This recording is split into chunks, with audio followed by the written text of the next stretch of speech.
So I feel like you owe me a picture of you in leather pants. Because that seems hilarious. We'll see what the audience says, because I'm pretty sure that's going to be the opener. I was going to say, I owe you nothing. I don't owe anybody anything, but I want to give Renzo a picture of me in my leather pants. Now I'm picturing that, and I think I will have nightmares. Oh. I do. I'm going to see Dag. It's not like we're saying leather chaps here. It could just be like leather jeans. That's not that bad. Oh boy, it's going to be one of those episodes. This is what happens when we record late at night. I know. It's horrible. What's the story that you wanted to tell, Jay? Oh yes, here's the story. So I got invited to this early, exclusive, advanced screening of the premiere for Star Trek Discovery Season 4. Mm-hmm. And before that, I knew that we're going to see the first episode and then have this thing where it's a bunch of people in Zoom, got your webcam on and all of that. Well, I decided I'm going to wear my uniform.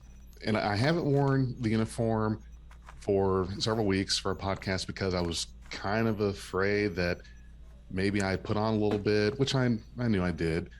Well, I put on the uniform and it was, okay, but I really have to get better about going to the gym, staying consistent and shed a few, because when I put on that uniform, it was like, what the fuck? And I was afraid if I sneezed that it would just split or something. Or how's I going to get out of it? Like, bring a stick of butter, some scissors. This will not be pretty. But it went over. It went over just fine, and it was okay. Except for the part where I had to, during the episode, make a emergency run to Kroger to get some children's NyQuil for the kids because they had a flu that night.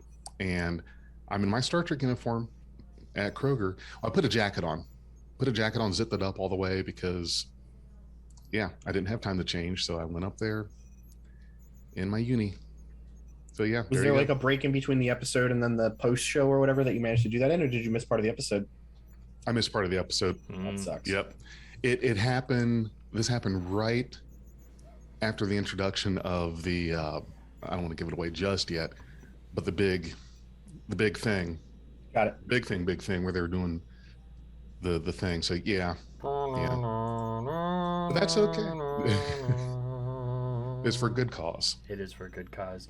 Ladies and gentlemen, I'm going to do that again, and we'll cut out that other one. Ladies and gentlemen, welcome back to Beyond Trek Podcast. In the house today, I've got Big J, Renzo, and I'm Dag. Today, we are going to talk to you about Discovery Season 4, Episode 1, Kobayashi Maru.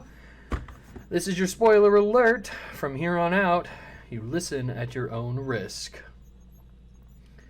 I think they really missed the opportunity to call it the Kobayashi Maru. But he wasn't even much in the episode. No. Kobayashi Maru. We'll make the pun. No, they'll do a Kobayashi Maru, but it'll be in like a Lower Decks episode.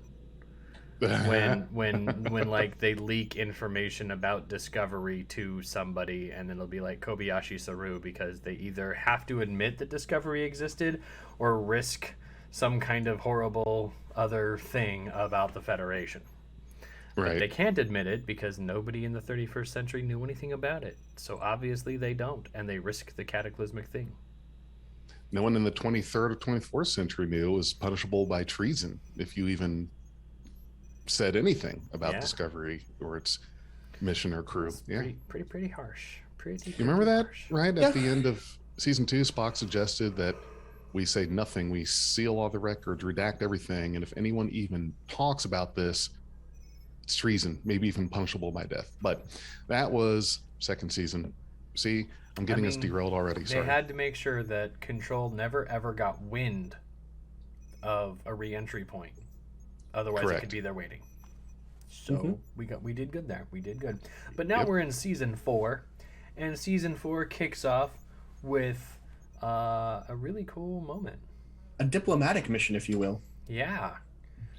So we have this lovely scene where Book and Michael beam down to Captain Michael now, beam down to a planet called Alshane 4 They start to talk to the locals and make this big grand gesture. Hey, the Federation's back. No strings attached. Here's some dilithium to help you get on your way. If you ever need us for anything, we'll be around. And it doesn't really go the way that I think Michael expected. Mostly, the dust up, I think, is set off by grudge. I don't think that's the only thing that would have set off the conflict. I think that the All Shane were looking for something to get fight over, but grudge sets it off. Dag, do you want to tell us how that happens? They're just like, there's a third life form aboard your vessel, and they're super suspicious about it. And I'm thinking, like, wait, who else is on Book's ship? And then they're like, oh, yes, that's a cat. And then it just spirals down from there, where they go into talking about how, oh, no, it's a pet. And then Book's like, she's a queen. And they're like, you have a monarch enslaved on your vessel? And just as these symbiotic butterflies with them start attaching and giving them the ability to fly, which I really felt like these guys were a cross between like Anar and the aliens from Prometheus. So Yeah. I was getting definite like Ridley Scott / Enterprise vibes from these guys. But I really liked the moment because it was as tense as it was that diplomatic levity that I have come to enjoy in all of my Star Trek. So it was cool to see that. And this episode really kicked off a lot of that. You call this a diplomatic solution? No, I call it aggressive negotiations. I think that they didn't negotiate aggressively at all, and that's why it went well. I thought that this was a better version of the Into Darkness intro than Into Darkness, right? And I think with this Michael. is great. Yeah. Why is there always a cliff? Oh, yeah. Michael is very self-aware at this whole thing, and then she called. Well, okay, so not to get ahead of myself. So the All Shane start shooting back. They start evading the shooting, and they run off. They run to the edge of a cliff. They jump off one, fly into a pod, whatever. The whole time, Michael's starting to talk back to Discovery and trying to get them to like figure out why they keep missing at them. They're not very far away. There's a lot of them. Why can't they hit the broadside of a barn? And we get this fantastic montage scene with spinning camera angles, with everybody giving their analysis as to what might be wrong with the geomagnetic sensors or senses of the All Shane. And it's really well shot. I thought this entire intro from start to the rolling of the end of the beginning credits was phenomenal. Oh, it was very good because I like the dialogue. Tilly, are you in a chase? Are you in the middle of a chase?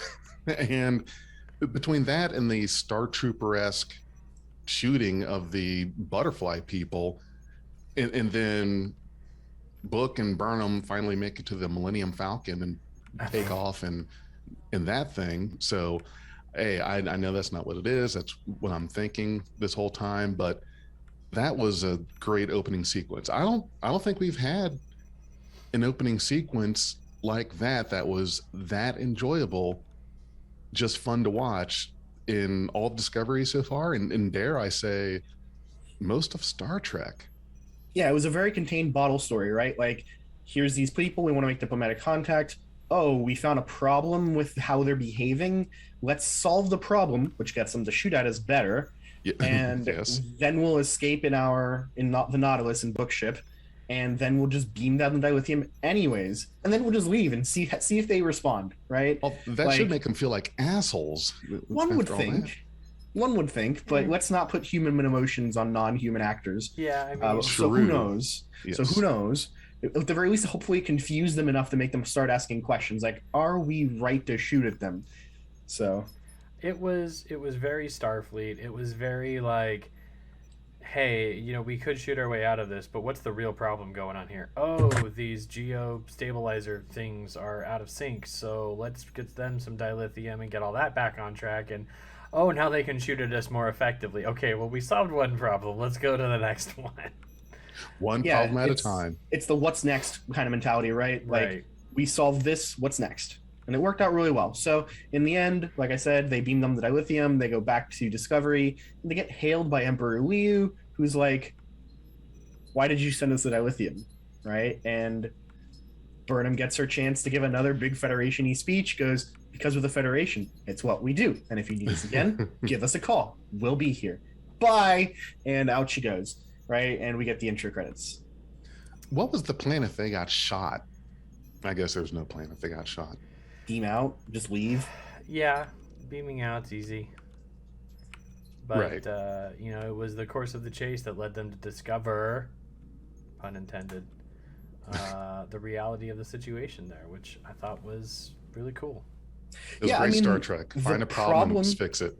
The problem was very realistic, right? Like magnetic shift of the poles on a planet over, a couple hundred years is going to cause animals, for the most part, to have trouble adapting to it. It's a pretty quick change of geomagnetic poles. Cool. So these people built a bunch of satellites and they ran out of power. So these poor people have been like struggling to navigate for a few hundred years, and Michael and Discovery show up and fix it. It's super Trekky.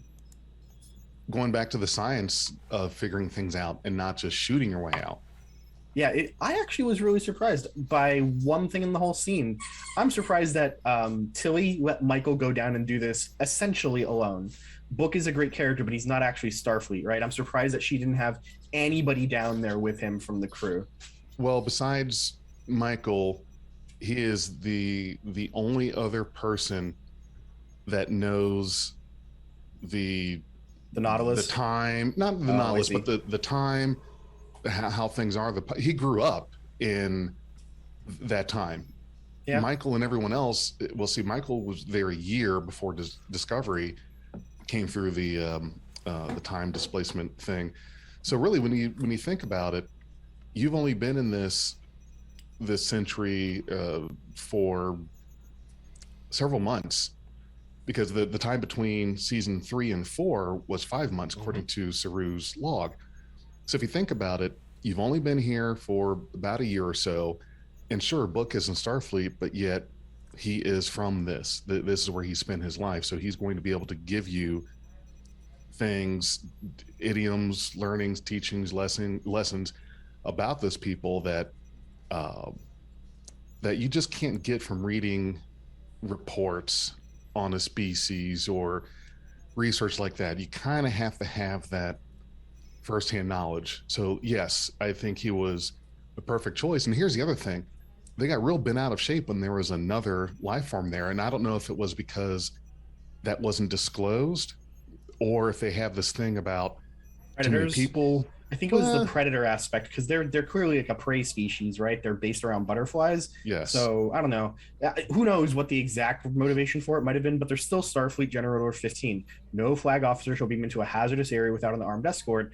And I feel like contact with a race where Michael's already like, well, we might get shot at during this, is probably where she should have had an escort. General Order 15 is dubious. They never seem to follow it. Savick quoted it, but Kirk shot it down and then was like, fine. Well, here's the other thing that I think is a good point. Burnham comes from the cowboy days of Starfleet. This was back during there was more New Frontier. It was like Wild Wild West. That's why you have Kirk, and you have your 3 top flag officers of the frickin' Enterprise going down to away missions all the time. It's kind of one of those, I'm the captain, I'm here to explore.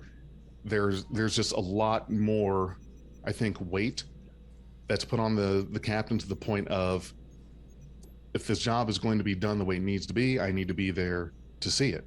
Mm-hmm. And no, that's fair. And once you get to the 24th century, it's kind of more maintaining, like it's more bureaucratic. We've got our territory. We don't have the Wild West thing. Captains like Kirk would not fit in here. That's why we have captains like Picard. Swap the two. Put Kirk in the 24th century and Picard in the 23rd. Would not fit. No how whatsoever. Well, let's not forget, right? We're talking about the 31st now, and we know that there's still a very rules-oriented organization from the last season. Right. Admiral Vance made it very clear that this is not the cowboy days anymore, lady. Right? On more than one occasion, he's essentially said that. So I'm surprised hard to shake that something like that. That's fair. All right, so let's get to the intro credits, and there were some changes from what we'd seen before. There was an additional scene that shows the gravitic distortion, which comes up later in the episode. Looks maybe like a black hole. Like, who knows? It's definitely, if we're going to allow speculation on it, or do we want to wait till we actually see it? You're right. I shouldn't have done it. Let's just wait till we actually see it in the episode. Okay. Yeah. There's a couple other small changes there. They show the upgrades to Discovery. They show Discovery in its updated form in all of the scenes where it flies back across stuff, which was nice to see. But yeah, that was mostly the changes that I noticed. Did you guys see anything else? I did not. I did see changes, but I couldn't quote me on what I thought they were. I could just tell that it was different. Okay. I just like the music. Yeah. The intro's still great. There was good music in this episode too. I tell you what, during the tree scene, the music that was like urgently running behind them, dude, it was so good. I'm gonna go back and just watch that beginning sequence. Yeah. So yeah, credits had some new stuff, but after that's when the real excitement starts. Down to Kaminar, where we find the Kaminari councils having some sort of like major debate or meeting, and we have people discussing essentially the risks and rewards of potentially reintegrating with greater space. They talk about how they want to protect their own planets, but do they have a duty to help others? And we see the Baul as a fully integrated part of Kaminar's governance, right? Which I think is amazing and terrifying. Absolutely, but they don't look exactly the way they did before. They look far more indistinct. They look more distinct and less just like clouds, right? Right. Which is better for them. That way we can see them better. Corporeal. Yeah, definitely more corporeal. That's a good way to put it. Okay. But yeah, so they have this whole meeting. We see many new faces, people that we certainly haven't seen, but we do see Sakal, and then we see that Saru is called up as well. Yeah, they call him a great elder or a grand elder because he's like 1,000 years old to them. Right. Technically, yeah. Yep, and he makes the argument that there's a duty for Kaminar to rejoin the entirety of galactic society, right? Like Kelpians used to be part of it. The burn isn't going to happen again. Sakal's right here. We should be helping others where we can. Our community is the full galaxy. It's not just like Kaminar and the Kelpians and the Baul. So did we? Oh, I'm sorry, Dad. Go ahead. Oh, okay. First of all, the Kelpians have to really acknowledge longevity here. To think that Sakal, after 100 years of being trapped on his own alone, can have a successful reintegration after this. This assumes that he will have plenty of life to live, hanging out here, and we see later there's a conversation between Saru and Sakal that sort of emphasizes that. And then number two, did anybody else get Phantom Menace vibes looking at this place? Yes. When they went to see the Gungans. Yeah, underwater. I was like, man, this feels like the Gungan underwater bubble. Not that I'm not a Phantom Menace hater. Like, I love that movie. It's excellently fun for children, and I'm still a child, so excuse me. But yeah, those are the two things. Jay? What I was going to say was, did we firmly establish that Sakal would not be able to do the thing he did, that there's no chance that would happen again? Were we absolutely certain about that? I wasn't sure if that was... They've said it multiple times that the only reason he could do it at all was because he was on the planet made of completely dilithium. But yeah, I don't know if that's true, but that is what the characters have been saying consistently throughout. And it seems pretty reasonable, logical to assume that he can't do it anymore. But you're right. Culber noticed that he had a resonance with dilithium, but I want to assume that his resonance was with the dilithium native to that world. So if we can still find other planets with dilithium, which right now seems a little bit scarce, but there's a good chance that Sakal is either we're just hand waving it, he's fine, or he only poses a danger to panicking when he is on a ship that has dilithium from the planet with which he has resonance.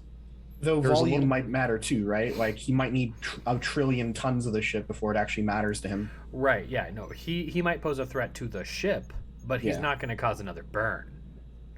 Here's a philosophical debate that I want to, or setup that I want to throw out to you guys with Sakal and the burn. If I remember correctly, I can't recall where this was, but I believe at some point there's a Star Wars comic series that depicted if Darth Vader had survived his injuries from the second Death Star, was still redeemed in the eyes of Luke and Leia, kind of became a good guy. I think he even had his outfit changed, instead of all black was all white. So you've got this person that created all these atrocities, et cetera, et cetera. Now suddenly he's on the good side, but yet he was an accomplice to things like the destruction of Alderaan, hunting down all the Jedi, et cetera, et cetera. So this is what I think about Su'Kal. He caused the burn. There were hundreds of thousands, millions, I don't know what the loss of life was due to him. So here's the thing. Sure, it was on accident, it was a mistake, but isn't that typically what we call manslaughter? You don't really plan it, but how is he being looked at when he caused all of that? You're not thinking about this fourth dimensionally.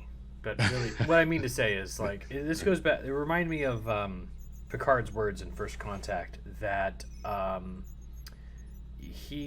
there's a sense of an evolved sensibility, and of course Picard's was like 24th century, but to say to appeal to people at their most fundamental level and say, this sucked, we can't change it, and the person who caused it was born out of sheer terror.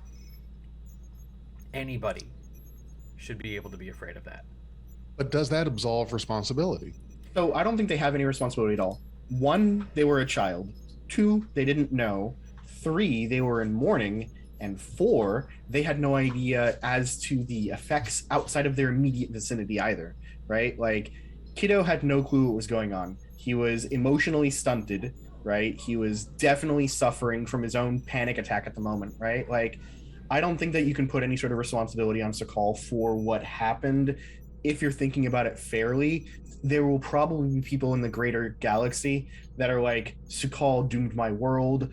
We want him dead. I don't care that he was a kid. Those people were races are going to exist, right? And that's probably why he's nice and safely hiding on Kaminar where no one has a clue.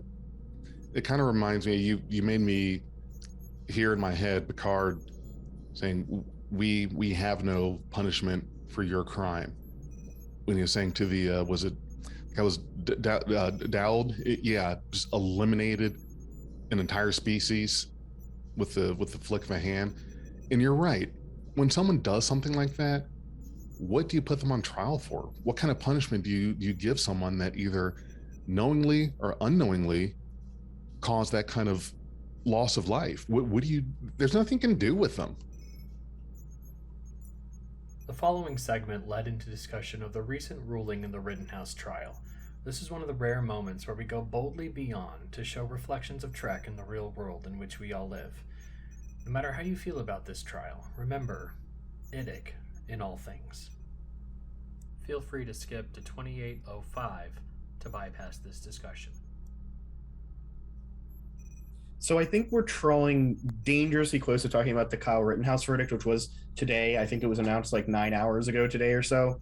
Do we want to talk about that in this? Because there are definitely some parallels that we've already brought up, which just smacked me in the face as we did. Well, it's not that I want to get into that much, the Rittenhouse verdict, because you're right. That was basically set the scene for, yes, you can go somewhere you're not supposed to be, shoot some people, you'll be innocent. It's good. It's okay.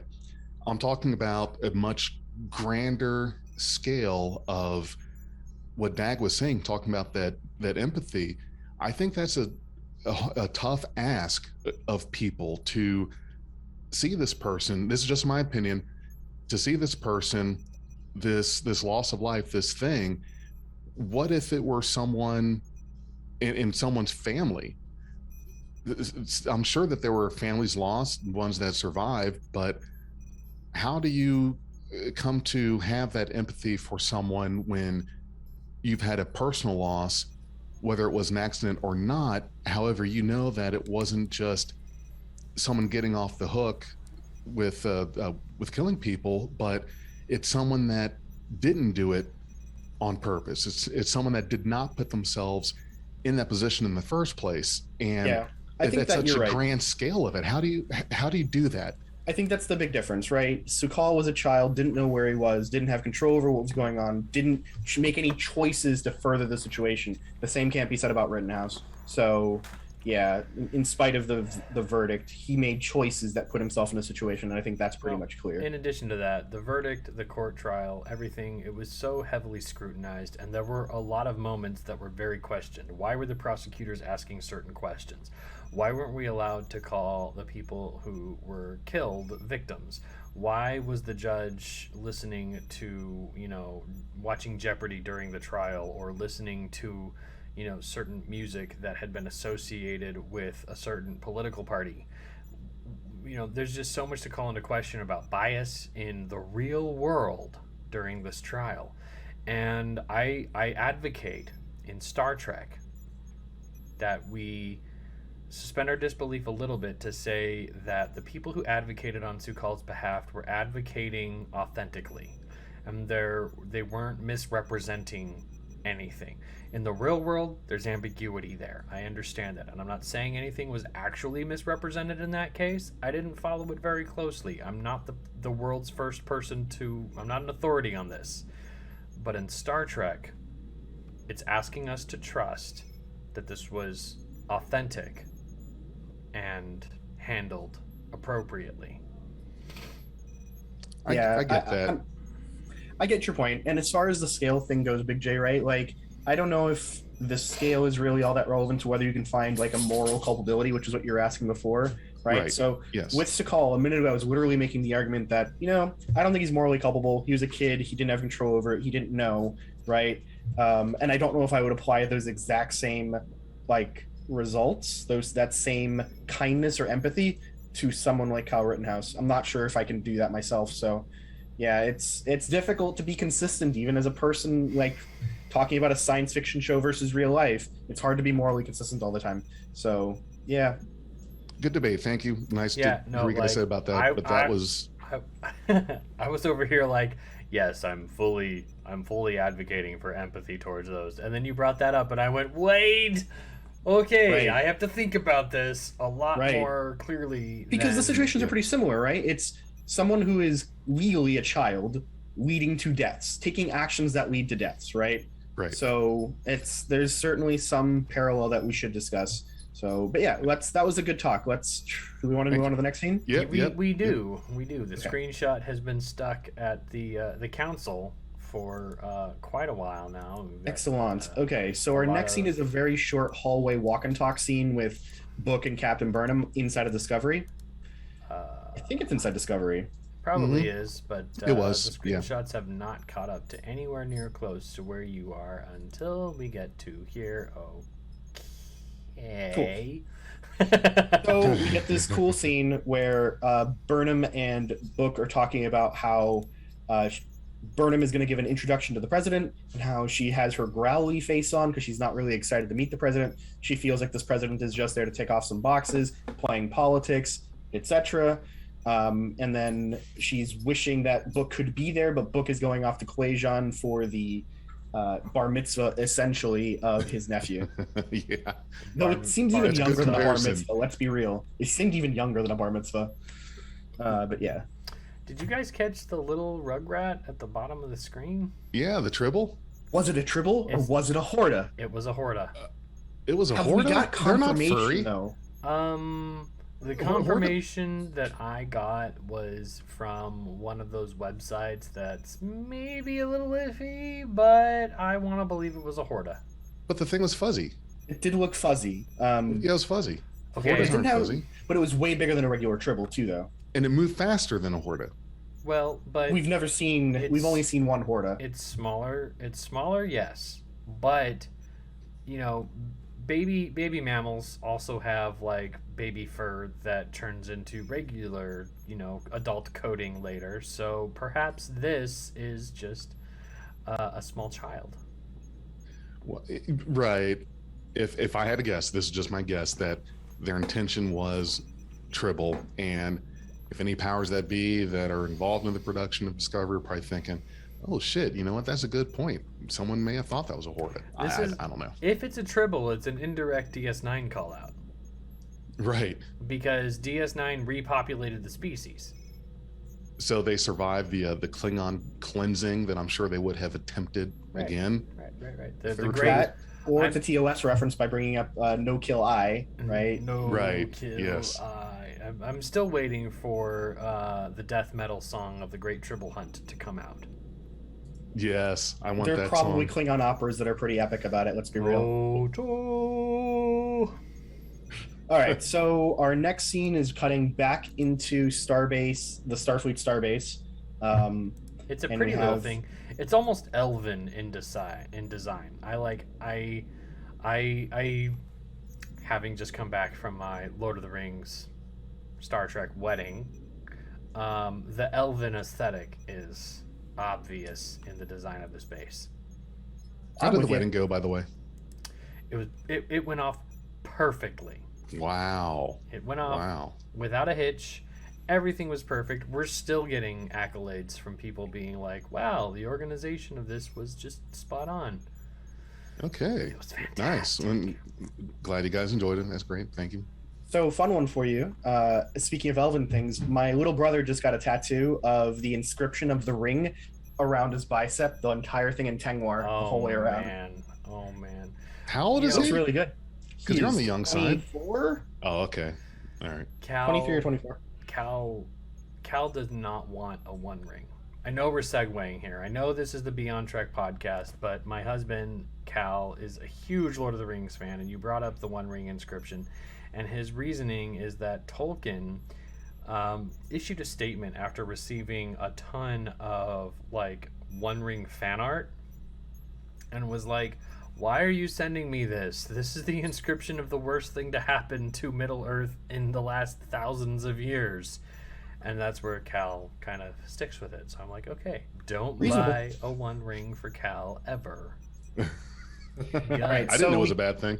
So we cut to the Starbase scene, and we've got Michael giving this motivational prep speech for the various Starfleet cadets. That's the event that's going on. There's the reopening of Starfleet Academy. 18 kids for this academy. It looked about right. 18 of them. Which is great. It's great for the screenshot. It's 6 by 3. Yeah, it's 18. It's 18. Yeah. That's not bad for Starfleet Academy reopening for the first time after 100 years. I suppose. It's a start, right?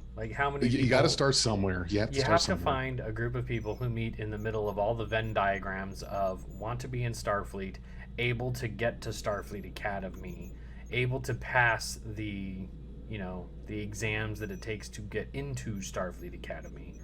So if the first class is 18, so be it. I would imagine that the requirements are probably I don't think any of these 18 are going to get failed out or washed out. Oh, I don't agree. They need people. I feel like they need correct people more than they need people. Well, I don't think they'd compromise it. I don't think they'd compromise their expectations, right? If they pass somebody who is clearly not prepared and then they cause a disaster, the repercussions would be huge. Yeah, they absolutely need people who meet the highest of standards at this point, because these people are going to be graduating and serving on ships, and we want people who will not only embrace the Federation's ideals and meet the Starfleet expectation, but we want people who will go out into the black and bring new planets into the Federation. I did love the diversity of the group too, right? Of the 18, there is at least half of them are definitely non-human, right? Which is very nice. Right. There was a Ferengi in the background. I don't think it's a Ferengi. In the background, yeah, definitely. In the back of the I think it's a Tiburonian. No. Fifth row all the way in the back. Absolutely a Ferengi. 100%. I saw Ferengi. Okay. Out of that. Well, in that I was just... there's the one with the little spines off the sides of their head. If you're going through, and I believe, if you're going through cygnus-x1.net with us, we're on picture SCDSC 4-1. That's what's showing in the podcast anyway. And Yeah, but that's not the actual picture.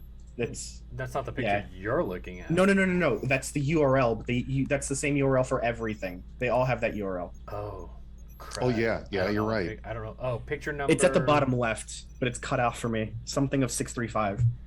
Yeah, me too. Say Livy. But yeah, maybe he's a Ferengi. I think he looks more like a Tiburonian, though. Maybe he's a mixed race of some kind. Tiburonians being the guy from Star Trek 3 with the huge ears that McCoy talked to. No. The one with the really weird speaking pattern. You mean Tarantula Head? Tarantula Head. Oh, yes. His hair was also goofy. He yes. has a hair like a spider. Yeah. Star Trek 3. What a great one. Genesis is planet forbidden. Yeah. Okay, so How Michael can you gives be her deaf intro with speech. ears like that? Michael gives her intro speech, motivates everyone. There is good round of clapping afterwards. Okay. And hold on. I'm scrutinizing the entire audience here, and the dude in the back is very clearly a Ferengi. Like, So it's I don't know what picture this is. Cygnus-x1.net /links/lcars 190. Where do you get the, I'm okay. 196, yes. Fifth row from the right, all the way in the back. That is very clearly a Ferengi. Well, he seems kind of tall for a Ferengi. well, I mean, they can evolve to be taller. I mean, In humans in a few hundred years? yeah, 1,000? humans used to Nah. averagely be Actually, shorter. Yeah, but that was because of malnutrition, right? Jay's That's not evolution wrong. that big in the difference. last 100 years, nutritional improvements have allowed humanity to be a lot taller. But that's not evolution, that's nutrition, right? Sure, I don't sure. think the Ferengi in the 2400s are malnourished. No, they're not No, not malnourished, but we haven't been able to evaluate the economic, social, and evolutionary impacts of Negus Rom. Correct. Yes. Because I think if you take a guy my height back just 100 years, they would think I was a freak or something like that. Like being over 6 feet tall was just not a thing then. I can tell you because any old house I've been into is like watch your head territory because everything's so freaking low because they were short All then. right. Yeah. So yeah, this tangent has gone on way too long. that's tangent what is we do. ridiculous. Hold That's on, what I we gotta do. I gotta send a tweet. Would Negus Rom's tenure affect the evolutionary physiology of the Ferengi species over time? Question mark. Tweet sent. If you're listening to this live, the tweet was sent. Let's see, today's Friday, so Monday, so 3 days ago. We'll let you know. We'll let you know. Yeah. All right. So, anyways, we get an introduction to our new character for the episode, and I think that it is a very good one. And we get President Lyra Rilak. And she is That's a mouthful. Cardassian, Bajoran, and human. Right. Say what? Say awesome. What- You got wait, that, wait. right? You got the Cardassian vibe, right? She's got the Cardassian spoon a little Yeah, bit. she totally's got the she's got Cardassian patterns, thing going on. but she's also got Bajoran nose spikes or the ridges as well. Yep. You know what's funny? Looking at her, I kept thinking, she somehow looks familiar. The species somehow looks familiar. Now that you say that, it's obvious. I just, you know what I mean? It's like, God, where have I seen this? I've seen. I had the this same before. problem with her, So- but for something different. I was like, where do I know this actress from? Oh. Where is she from? Oh. She sounds like a mom who should be yelling at me. And then I remembered, oh wait, she was the mom from in Man in the High Castle, the Nazi mom of Doom. Oh my right? gosh. So in Whoa. Man in the High Castle, she plays the wife of the Obergruppenführer who runs North America for the Nazis. I'm gonna have to watch this. Incredible. She's not exactly a good person in the show by any means, but she makes a turn in the end that kind of somewhat redeems her. But her scenes are the best in that show, and the name of the actress is Keela Horsdal, and she is incredible in it. She shows off her acting chops there, and she did a pretty good job here too. Okay. Yeah, she did. Now my brain was over here like, Jay just hasn't watched DS9 in long enough. So Jay, I'm challenging you. You need to rewatch all of DS9. But You got to do it before Christmas. Again. before easy. Christmas. That's Yeah, easy. that's easy. But I've already I watched mean- all of DS9. Yeah, but when? You didn't recognize a Cardassian when she was on stage. Well, but then she was Cardassian, Bajoran, and part human somewhere in there. I felt a vibe like I've seen this before, but okay, Which means you clearly haven't watched DS9 recently. I'll watch DS9 again. Gotta watch it. Either again. way, she gives a great speech about like the importance of restarting Starfleet Academy. Does a good job. The first thing she decides to do is thank Michael for her time in getting this all going, Michael for rebuilding parts of the Federation, and Michael's crew for doing the same and being heroes, right? She does exactly what Michael had said in the previous scene she wasn't going to do. She was going to focus on herself and make it all about her when it should have been about the crews and the cadets. So she definitely usurps Michael's expectations, which was a very nice scene.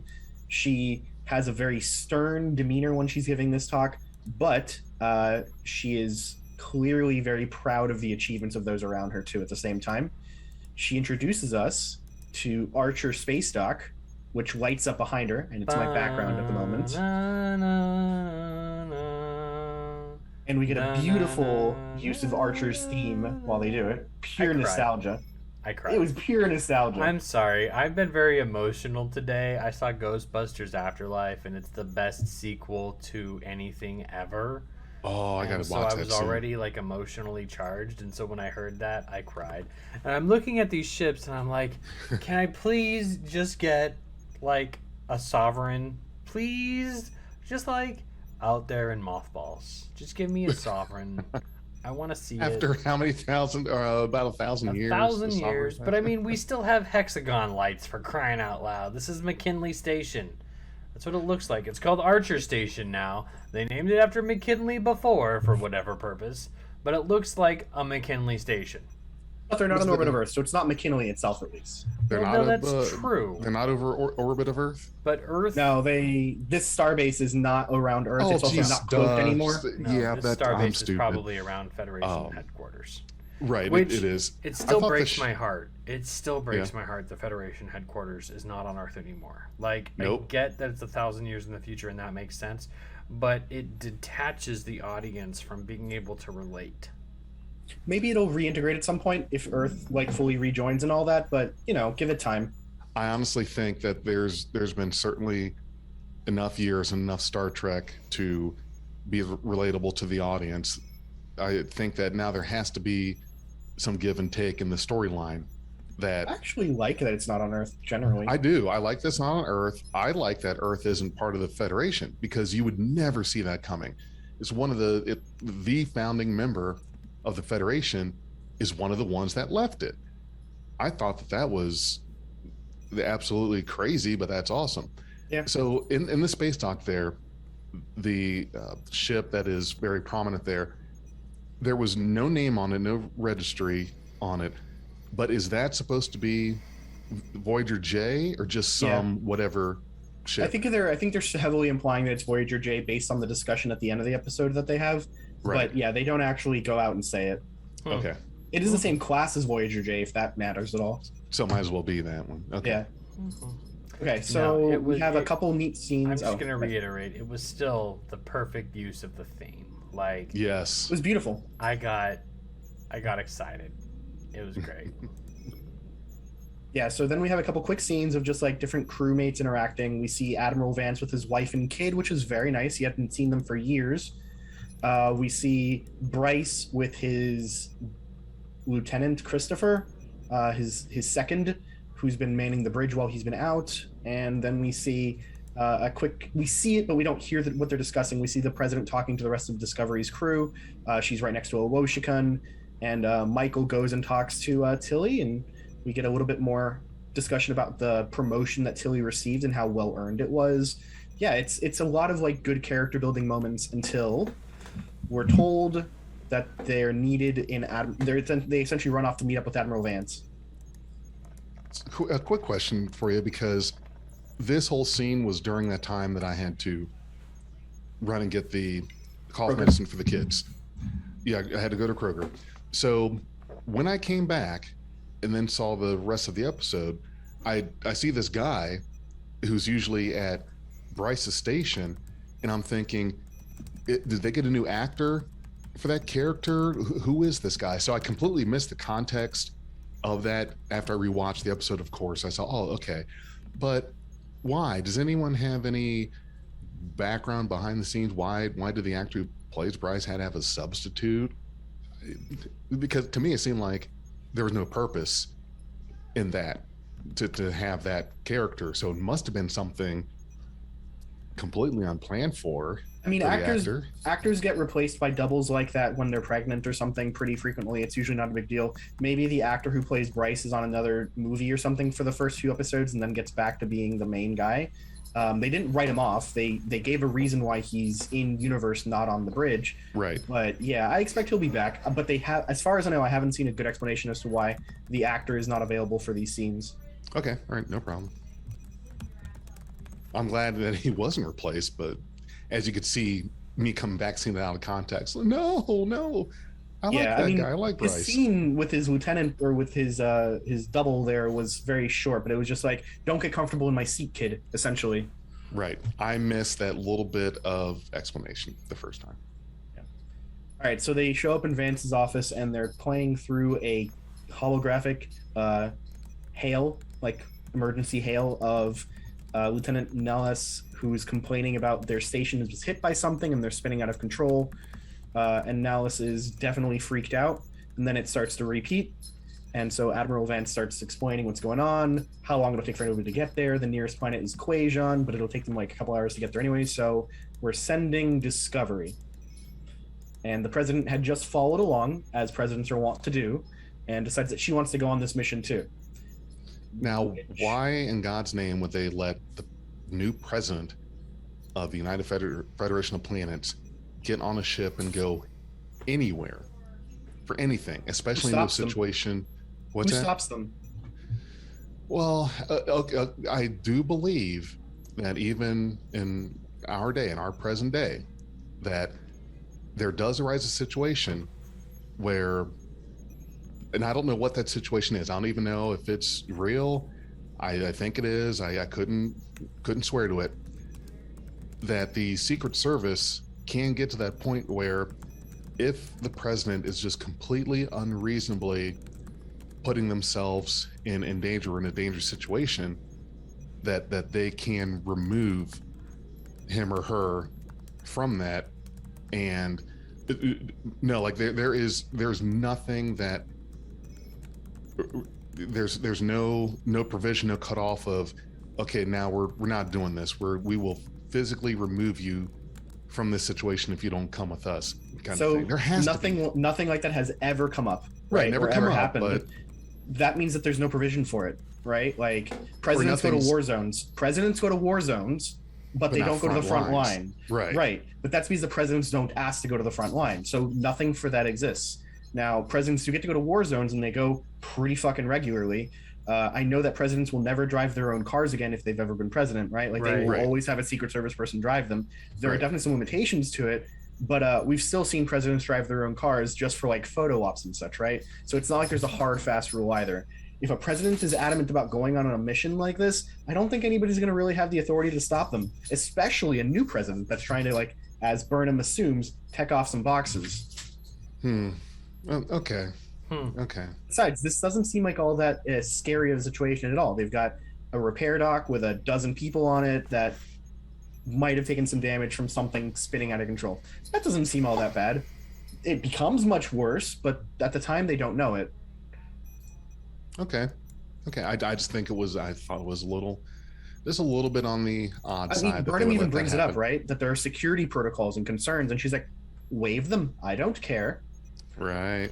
Yeah, she says this is going to put danger on my crew, and she does definitely seem a little dismissive. But she may have a different. It's episode 1 of a highly serialized series. We have to give the writers a little bit of credit. Maybe there's more to this.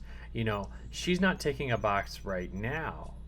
But maybe her job is to tick the box that convinces people that she's not ticking boxes. Like, maybe I'm being a little too tinfoily about that there. Maybe by the end of the episode, maybe by the end of the series, the season, this president will have been a super cool person the whole time, very thoughtful, very very humane, not human, but humane, and everything will be squared away. But maybe she does have a box to tick somewhere, and we'll find it. You're right. Alternatively, she might turn out to be a bad admiral, right, or some equivalent there, like a political bad admiral. Not another one. I hope not, but I just felt a funny vibe with her being there. That was it. After reading so many of those books, I don't need another Nanieta Baco. Please. No more bad admiral. No more bad president. Nanieta Baco was not a bad admiral at all. No, wait. Nanieta, no. Who was the bad president? The one before her, the one that did the Tesla incident, whatever it was. Oh, yeah. I don't recall. I know who you're talking about. Names. But okay. I'll have it in a moment. Because I'm looking it up. You guys who are listening, you'll remember. You'll be like, oh yeah, it was that person. And then if you're Minzife. Oh, all right, fine. I looked it up. Just totally ignore the interactive capacity of this episode, where people who are driving are going, dude, it was Minzife, and me being like, hey, if you're listening to this on YouTube, like I'm dumb. can you comment it? Yeah. No, it's cool. It's cool. It's fine. Well, we'll have other opportunities for them to interact. It's fine. Okay. Or they can make fun of us for not remembering quicker because I had to look it up on memory beta. It is the truth. All right, so next Michael scene fights is... a little bit with the admiral and is like, you know what? After all of this, I'm really glad your family came back. And he's like, yeah, me too. And then she shows up on the Discovery in that badass red uniform. Ooh. Mm-hmm.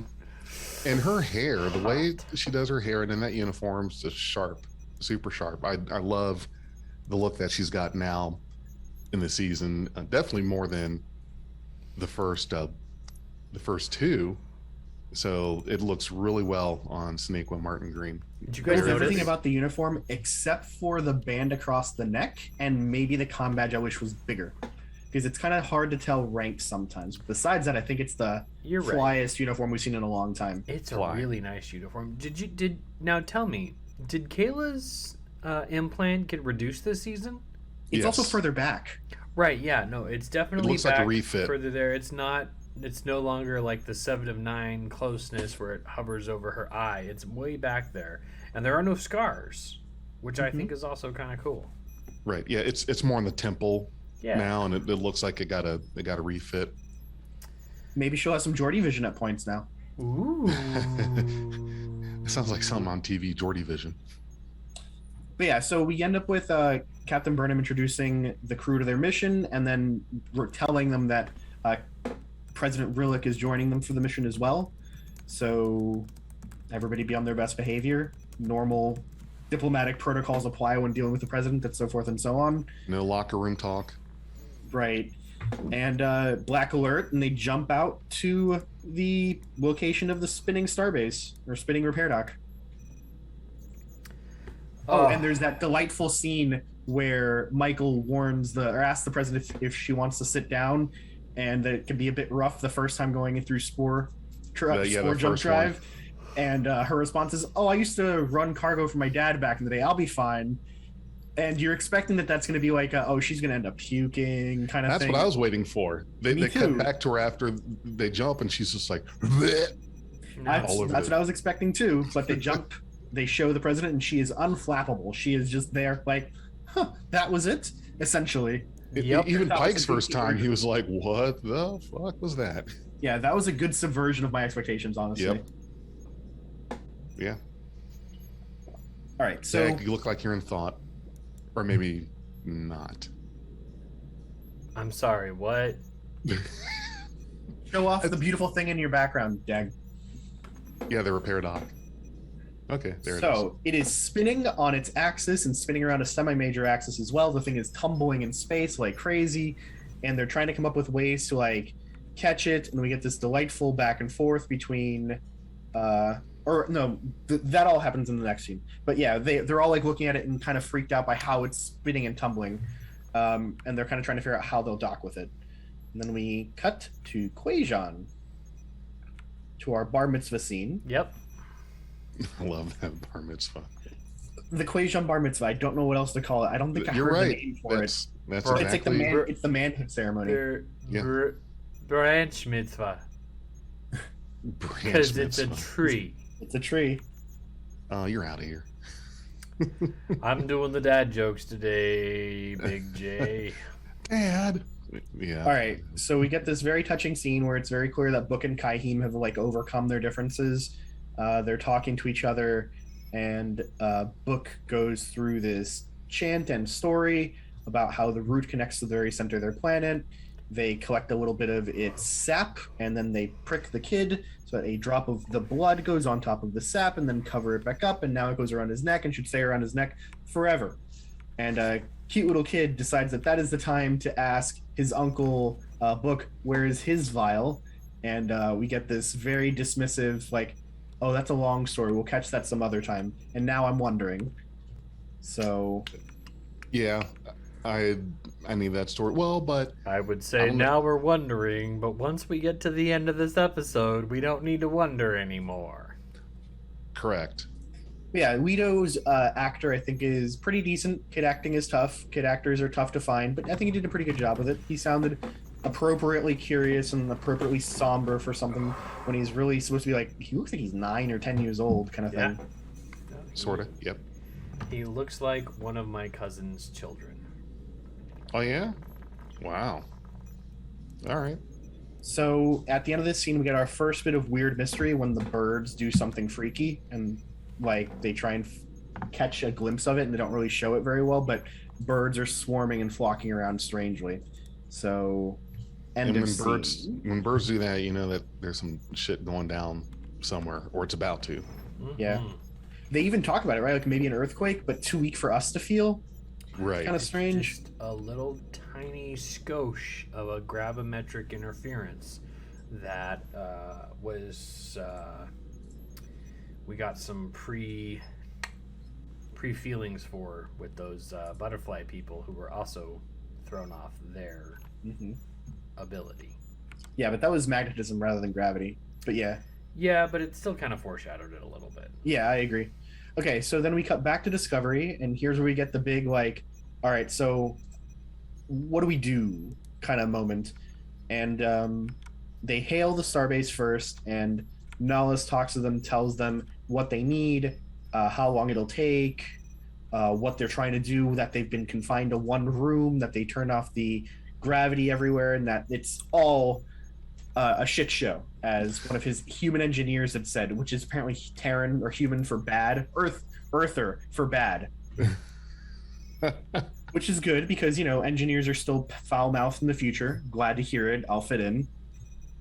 And that is something that I also really like about this show. There's no reason why they can't use terms. Shit show is a perfectly great term to describe something like this. Why would that go away? Of course that's still around in 1,000 years. Is there a better way to describe it? No, not really. If it works, it works. Don't need to fix it if it's not broke. Agreed. I know that some Trek fans and like old Trek beards hate the fact that they curse on the show, but I truly can't be bothered. I agree with you. Yeah. I have zero issues with profanity. Yeah, and I think that the way that the character says it makes perfect sense, right? He says it as he's quoting a human, so it's not an expression he would know, and he even points out, like, and in case you don't know, that's Earther for bad, right? And then he uses his own people's word for it, and Michael's the only one that got it, or at least as far as we know, Michael is the one who got it and explained to the rest of them that is their word for disaster or something. Yeah, I almost got Pac-Led vibes from the direct decorations on their cheeks. I was thinking that a that little. would be so cool, but we also know that Pac-Led planet is no longer around. Right. We don't know that that's their only planet, though. They're probably still Pac-Leds. Every Pac-Led planet is Pac-Led planet. Yes, Exactly. I really think We that's talked- true. We talked Every about that. Pac-Led ship is Pac-Led ship. It's just a clump ship. Yeah, so the expression that they used was squiddled, which is like destroyed beyond repair. And I'm going to struggle with pronouncing the species name or the race name, but I think it was a Cosimoan or a Cosinoam, whatever. It was said a couple times, but it was very quick. But yeah, I think that they're pretty cool. So what they get is a request for some parts that apparently Adira is the best crew person available to assist with this. Right. They need some programmable matter. Yeah, programmable matter to fix a specific component, a Q matrix or something along those lines. Mhm. But to do it, they have to align Discovery with the rotation of this wayward station, which is a feat of phenomenal proportions. Like, Yeah, it reminds me of something you do on what's the name of the video game? Space Dudes. I was thinking about that Interstellar, where they have to dock their ship with the crazy rotating station. Yes. And so they have to spin the ship at the same speed as the station to dock with it. And then once they dock with it, they have to fire reverse thrusters to stabilize it. That was some really awesome special effects work, and this is no different. We get Kerbal Space Program. That's what I was thinking of. Kerbal Space Pro KSP. Oh my gosh. Never played We that. went from Interstellar to KSP. It's the hardest video game ever, Big J. It's such a difficult game. Wow. Yeah, ain't nobody got time for that. But this repair station, if it had 4 axes to spin on, it'd be spinning on it. It was actually spinning on more than 4 because it's got a semi-major too. What it's spinning around. Oh, yeah. So how Discovery is it spinning around something?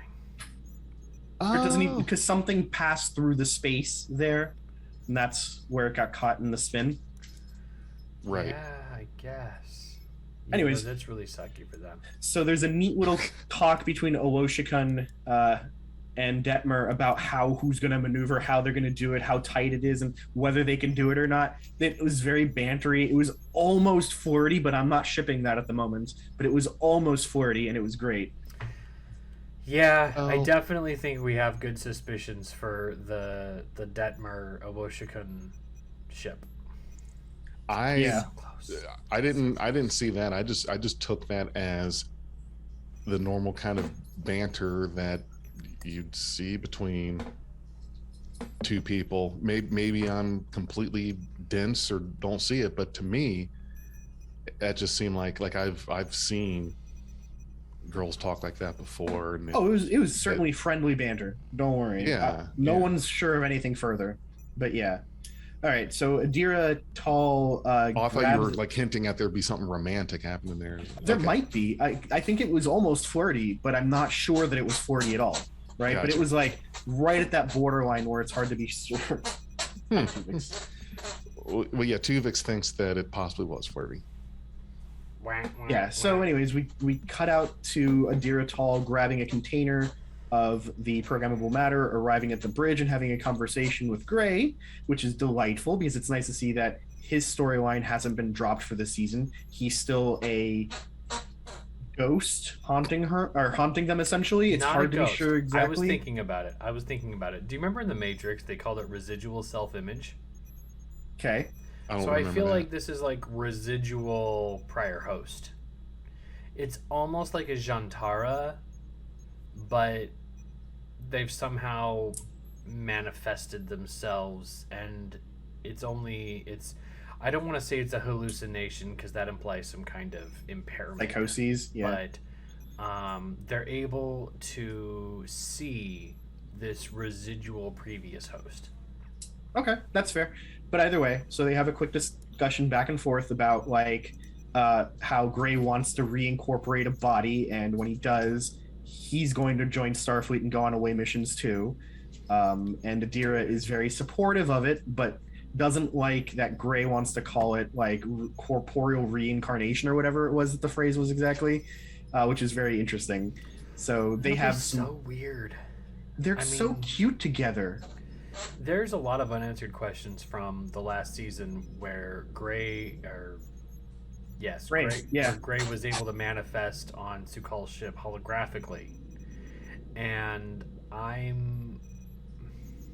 am torn between my desire to know the damn everything mechanics of it all, and just be like, you know what, let's let this fly. Let's see what happens. If there's anything I can say, and I can't say much because it was like a virtual NDA, but just wait until episode 2. Cool. Just wait until episode 2. So my take is I would like for it to be over. I would like to stop having Space Ghost coast to coast following around Adira, right? Like the whole thing's silly. I would rather that we just get Gray reincorporated as a person. Okay. But The that's just problem my hope is on it. that Gray's existence is probably proximal to Adira's. Naturally. Yeah. You guys are talking about stuff I can't wait for you to see. I'm sorry. Then don't say anything and let us talk. I'm just sitting here. Jay's bragging that he got a preview. Yeah, so I said nothing. Shut up, Jay. Scope lights, no red lights pointing at my head right now. maybe there will be a great moment where we have some Vulcan-esque thing where the soul of Gray is pulled out of the symbiote and put into another post or something. I don't care. I just want the Space Ghost portion of this to be over because I think it's silly. And let's just move on from it. That being said, man. I think that any other person on the bridge watching Adira have a conversation with themselves would have like is everything all right with them? Like, true. Are Well, they know. okay? They know that. They know what's going on. Yeah, but how do you know when someone's having a conversation with yourself versus when they're having a conversation with their Space Ghost? Because she was, looking off to the side. Uh-huh. I don't know. How do you figure out when one of us is talking or the other one? No. All right. Right, exactly my point. So, anyways, their colleagues on the ship might know the story, but do you think the president knows? The president was like 4 feet away, so it could be very. Sure. It was definitely a moment that felt like this conversation happened in the blink of an eye because it's fucking urgent. Get the fuck over there. Except that what they were talking about wasn't an urgent conversation. It was just like, you can do this. No. You're great. The situation that they need to address is urgent. The conversation they're having is blink of an eye. Oh, okay. That's where I was going with that. Yeah. Got it. Either way, the president doesn't mention it. Adira introduces themselves real quickly to the crew. It's Ensign Tall. I'm here with the thing. We're ready to go. It's so forth and so on. And talks too much, which is a very Tilly kind of moment. I'll so stop Tilly's the talking one now. that saves them. Tilly saving them was the perfect thing because Tilly had the same problem. She grew out of that one. So I like that Tilly. that when they beam over to the station, they're upside down. that's great. You don't see that much. It was Everything a cool in Star shot. Trek. Everything in Star Trek has to be level, pretty much on the same plane, all the time. There is an up and there is a down. This was nice. You don't see this that often at all. And, Yes, they're upside down. Why not? and they beam It's over, space. and after some techno-babbly discussions, we have a cool montage of we're fixing stuff and an external shot of the station slowing down and eventually firing thrusters to get to a stabilized point. But then, out of the blue, crazy freaking methane chunks Frozen methane. out of from- nowhere. Like, where Out of the were Oort these cloud things? Why in the were Oort they? cloud, they said as much. Yeah, but the Oort Well, yeah. cloud is around Earth. That is the name of the No. cloud. No, Yeah. Well, it's around our solar system, right around the solar system. I Okay. think Oort cloud Earth is in the solar system. but they're not around Earth. They're around the whole solar system. But Earth is in the solar. So yeah, so now It's we not know the that Oort cloud, it's Dag like doesn't a wear a Oort hat cloud. on his head. Dag wears a hat on his brain. Just the fact that it's inside of the head doesn't make a difference for him. No. I've removed my scalp. It's touching my brain. Ew, oh. That sounds infectious. All right, Like Baudet? but yeah, so the argument is that Oort clouds. The argument is that Oort clouds exist around every solar system, which I think is pretty reasonable. So, but yeah, so whatever gravitic anomaly that passed through and hit the station and knocked it off its axes, all of them. Yep. Yeah, I don't know. Knocked it off its axes is dragged behind it a bunch of like methane frozen chunk asteroids, and so Discovery expands the shields and protects the station. It's not the first time we've seen a ship expand its shields. I think it's the first time we've seen a ship expand its shields around a station much bigger than itself, though. That is a first, and it's a good thing that the station was really the size that it was, because that's a ship extending its shields even over another ship is a big draw of power, much less trying to do that over a massive space station. Yeah. Yes, right. Because you're really stretching the shields pretty thin there, but it was the only option they had. And I think that, well, when we get into the things that are happening, I have a real big gripe once we get to the space damage part. But you got to get me there, and then I'll give you my gripe. Okay, we're not too far from. Okay. All right, so they continue trying to troubleshoot things, and that's when they start taking some damage from just the rough and shaking of the asteroids hitting the shields around the starbase, and that's when they realize that they've got to evacuate, and their only choice is a ship's lifeboat that holds like 7 or 8 people, but it's stuck, and it's right there behind them. They try and get the doors open. It's stuck. They think about a couple different plans to try and unstuck it, but it's real stuck. So somebody suggests that, or Detmer suggests that she take a work bee to fly it over there and free them by cutting loose whatever is trapping the lifeboat. To which Burnham really likes the plan, but she feels that she is better qualified to pilot and to do the work than her pilot. I didn't like that. I'm with you.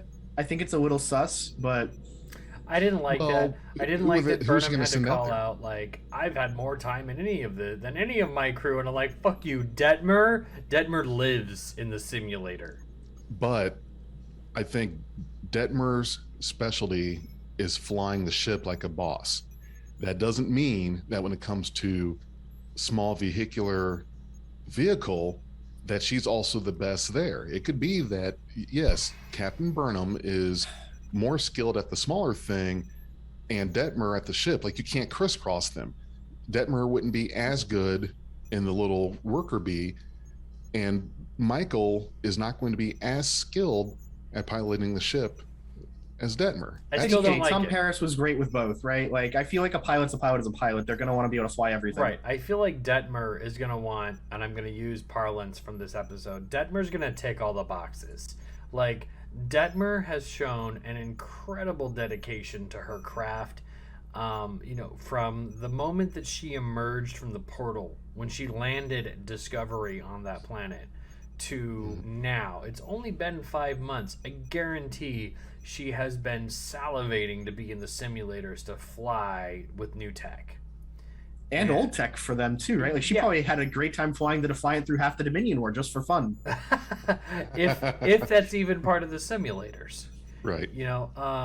It depends on how much knowledge has been maintained through the last 1,000 years and what's important and what's not. We do have a Nog. We do have a USS Nog, so there could absolutely be Dominion, training exercises. So, but the point of it is that I feel like Detmer was robbed a moment. That's how I feel. I agree with you there. But we also have another character that calls this out for another completely different reason. President Rilak goes, "Is it smart for you to be leaving the bridge of your ship in a red alert?" to Burnham. And that's when Burnham gives the quippy, "Oh, I have more simulator hours than anybody else on my crew, so I'm perfectly the right person. Trust me." And this goes back and forth a few times, and we have I think one of the best lines of the episode. A question does not imply that I'm questioning or is not questioning, right? Which is a very subtle but important distinction. I can ask a question of something without questioning someone's leadership. I'm just trying to understand why they're making a choice, right? That's not the same as questioning their authority to make the choice or anything else. Well, now, you know what I think I would have done in this situation, and I really thought that Burnham was getting close to doing when this exchange went as long as it did in front of the bridge crew. I could see Burnham saying something like this: "Listen, woman, sit down. It's my ship. I'm in command. This is what we need to do." Am I wrong? I would have said that, and I thought that she was getting close. You could see it in her face. You can see it in Burnham's face that was. I think doing so would have been a mistake. That could have been the next thing. Well, I mean, sure, yes, but in a situation like this, in a high risk, high pressure, all this stuff going on, like, actions have to be taken. Things need to get done. You don't have time for a politician to be questioning you. And I think that after that, maybe first 2 answers to questions, but she kept going. The president kept pushing. I really think that if Burnham had gotten a little more stern with, I don't have time for this. This is an emergency. You're holding me up standing here asking questions. You need to just go over there. And if that had gotten to Vance, I really think that the Admiral probably would have agreed with her that was not the time for distracting the captain during a situation like this, president or not. That's just me. The president is higher than the admiral, right? So Of if course, this comes yeah, to that right. sort of fight, they're both losing it, right? I don't think that anybody would have benefited from somebody losing their cool. I think that the way that Burnham handled it was as diplomatic as she could be. It was like, are you removing me from the chair? You have the power to do it. Are you removing me? Mm-hmm. Say it now, and somebody else can be captain, but make the call. Right? That's as far as you go. You don't want to get any more butt-headed with a president, right? Somebody who does have the authority to remove you. I don't know. Well, I feel like any spicier than that would have been unnecessary. True. I don't know. It just still, I can't articulate it. It feels offsetting to me. But that's all I'll say about that. I think it's supposed to set up the character for the president, right? I think they're setting up a character that we think is going to be an opposition character. We think they might be the villain, or they might be an antagonist at the very least to burn him for the entire season. I think that's what they're trying to set up here. I think it's a fake out, but I think that's what they're trying to set up. Well, she's lucky that wasn't Kirk, because she would have got Kirk chopped, or I don't think that's true either. Double fist hammer, or the leaping kick. All right, here's my take on this. In Burnham's era, 2250s, right? Mm-hmm. The 2250s and the 2260s are largely regarded by the fans in canon as being the frontier days. The Federation is still expanding. The rules about what applies and what doesn't apply, they're still being made. So you take a ship from 2256, 2255, whatever, and you throw it 1,000 years in the future. After the burn, they fix the burn. They have a little bit of prestige from fixing that, but now we're rebuilding the Federation. It's basically the same kind of thing. We're still expanding the frontier. And so Burnham is very much like, yeah, I'm the captain of my ship. I'm going to do what I do, which is the same exact thing she would have done in 2256. Now, if the ship had been thrown into like the 2360s or the 2370s and Picard was standing there, he would have schooled her on proper priority and been like, yes, my first officer hates it, but don't do this. Mm-hmm. And I think that this is character growth for her, honestly. I think that a younger Burnham from before her time as captain for these 5 months probably would have been more like what Big J was saying, something snippier, something less professional, something more headstrong. I think it's character growth that she's able to get through this interaction without causing a further incident. And though I think you're right, I do think this is a bit of a repeat of the Wild West portion of Starfleet's time. The rules are still there, right? Like, the rules weren't written for the 2200s. They're written this time, so things are going to go differently. And you can't just ignore the rules because you think that you're temporarily displaced gives you some sort of like green card to do whatever you want. It's not going to work. And I think Vance has made that very clear to her. It's not that, but again, I'll take us to, we're in a rescue situation. We're in an oh shit situation. Every stuff's being damaged. We're at red alert. This is high pressure, high intensity. We need to get things done. That's a lot different when you're trying to do this and you've got some politician questioning you than if it's just, I'm going to beam down to this. Right, though. Well, that matters. I'm not saying that the politician was wrong. It's just that situation is a lot different to do that than, say, if the captain wants to beam down on a planet and is questioned about that decision, like Picard would be questioned by Riker about the risks of beaming down. That's what I'm saying. Is it's not like they're having a discussion about Burnham beaming down to a planet that they admit maybe never been to. There doesn't seem to be any risk. That's one thing. This was a completely different, in my opinion, inappropriate time for the president to delay her like that. Sure, maybe a question, great. but carried on, just carried on a lot longer than need be, because It was only like a minute or so. well, but a minute counts, seconds count. What if that minute that was burned being questioned was the difference between saving the lives of the people on the station and not?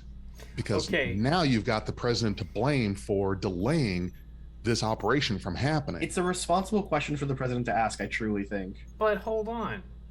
We already have seen this episode. We know that minute was fucking critical. Yeah. Right. Like the we're gonna get to this, but the rescue of the people who needed to come off the station at the time, they showed up with a tenth of a second to spare before we spore drove out. Mm-hmm. And so you bring up a really good point here. The president is asking questions and wasting critical time. We could have had a minute leeway, but instead we had to cut it by the skin of our teeth. Way closer than to it get needed everybody to be. out.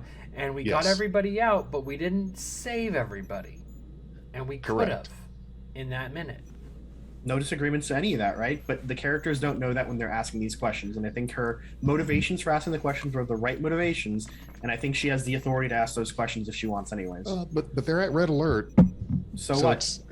She's still the president. It's totally She's still true. commander-in-chief. It's totally true, and it's troubling. I'm hoping nobody blames her for it. I think that would be a shitty way to take the season, right? Like Michael being like, I could have saved those 7 people or whatever, but it's your fault. That would be some shitty soap opera nonsense. We just got done talking about how like Sukal's forgiveness and empathy. We can extend that to the president because we're in a situation we do not know the future. The three of us are arguing from a position where we do know the future, and we do know that minute that Burnham spent talking to the president would have been invaluable. But at the time, they didn't know that. We cannot hold it against them. So, cutting scene, we rotate to our next scene, which is back on Kaminar, and we have this delightful scene where we have Saru and Sukal bonding and talking about their future and what they each want to do with their lives. And Sukal makes it abundantly clear that I'm integrated. I've made friends. I found relatives. Like, I'm good, guys. You can go. You shouldn't keep yourself here for me, especially when it's very clear that you want to go back out there, as your arguments were made to the council. So set the example. Go. Boldly go. And he should have. Saru's place was not on Kaminar. He needed to be out in the stars. It's kind of like Kirk writing a desk. He needs to be out in space. I think Saru's place was definitely ensuring the safety of his people first, because he's always cared deeply about his people. And suddenly when he finds out that they've gone through a huge change in the last couple hundred years, it makes sense that he's going to spend some time there.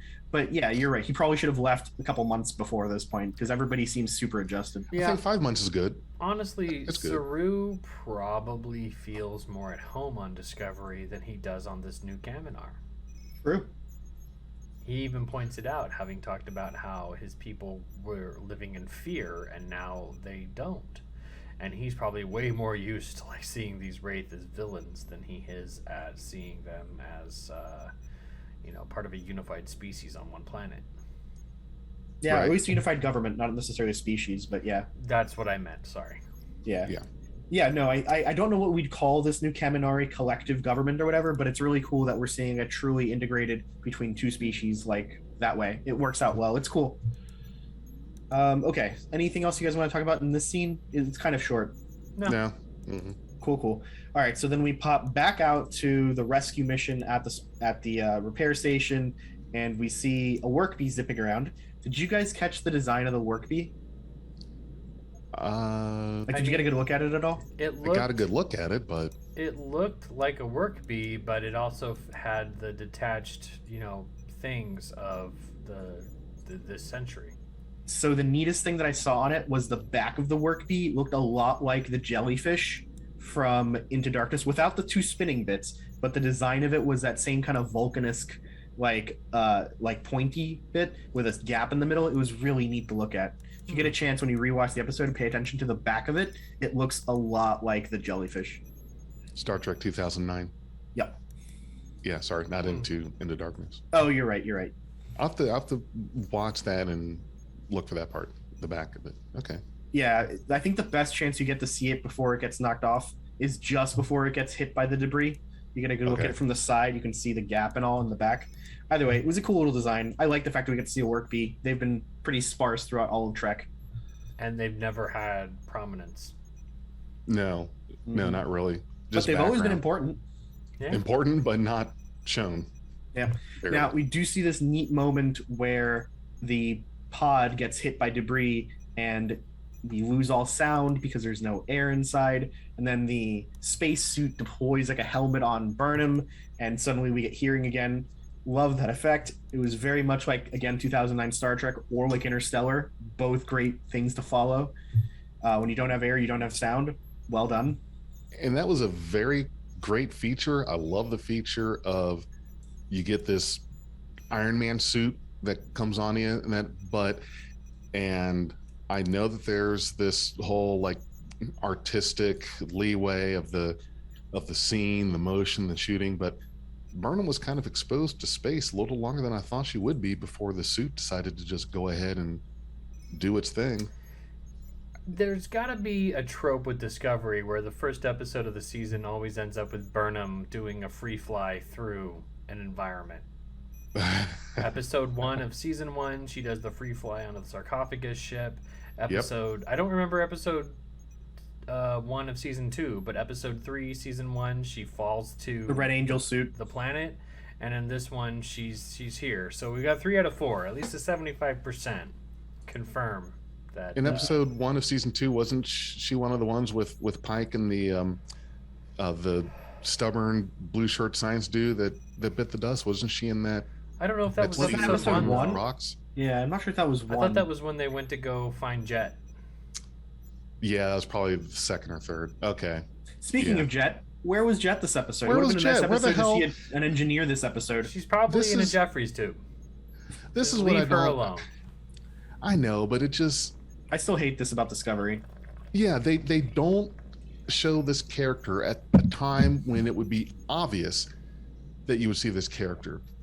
That's what bothers me about it. Well, here's the other thing that gets me is that area where Stamets is not main engineering proper like we're used to. And Stamets isn't chief engineer. They've said it many times. Yeah, he's not. And why is he running around like a chicken with his head cut off trying to... Okay, great. Yes, he would be doing that. But again, where the hell is the chief engineer? The character can't always be missing during scenes like this when it seems obvious. Me of Battlestar Galactica in that sense, right? In Battlestar Galactica, we went the whole show without ever seeing the chief engineer of the ship. In fact, we only saw him in one of the supplemental movies for like a 1-minute scene. That's it. Otherwise, we never meet the chief engineer. It's weird to me that we wouldn't, especially in a situation like this where the ship is getting buffeted and they need more power, right? Like it's a perfect moment for a Scotty, like, I cannot give him more power. It's all I've got. Kind of thing, right? But we don't get that at all. And with Battlestar Galactica, I could see that not showing an engineer was not really the importance of any scene. They were just shy of. It would make sense if we saw an engineer, but it never really got there. Discovery on multiple occasions are showing instances or occasions where there should obviously be, well, because Battlestar Galactica never even went there. They never went to engineering or anything close to it. So they were able to just... No, they did a couple times. They did a couple times. Yeah. Okay. In the later seasons when they're trying to repair like the hull or whatever, or the jump drive or whatever was having trouble. Yeah, they go to engineering. We actually see it. So, but yeah. Well, okay, then it must not nearly been enough to really... Yeah, I'm with you. My point is that Discovery does it often, and they keep not having the chief engineer there in a situation where she should be. That's what bothers me about this, and I wish they would stop doing that. Yeah. So I'm with you. So we have the spacewalk. We have Burnham flying off towards the damaged lifeboat, and then we get back inside the lifeboat. Or do you want to talk about the Stamets scene real quick first? Nah, skip them. No? Okay. He's running around fixing stuff. He's running around fixing stuff and like being very distracted, asking about like Adira, even though he should probably be working on his job. It's true, but he's also adopted Adira as his kid, and it's kind of important to see that. Yep. All right, so we're back inside of the lifeboat, or rather the repair station in front of the lifeboat doors, and it sounds like Nahus is losing his mind because he's like, we should try going to another deck, even though the other deck doesn't have life support running, and try using the lifeboat there. And Tilly's trying to talk him out of this, and he pulls a gun on her. Right, because why not? Not a great look for you, dude.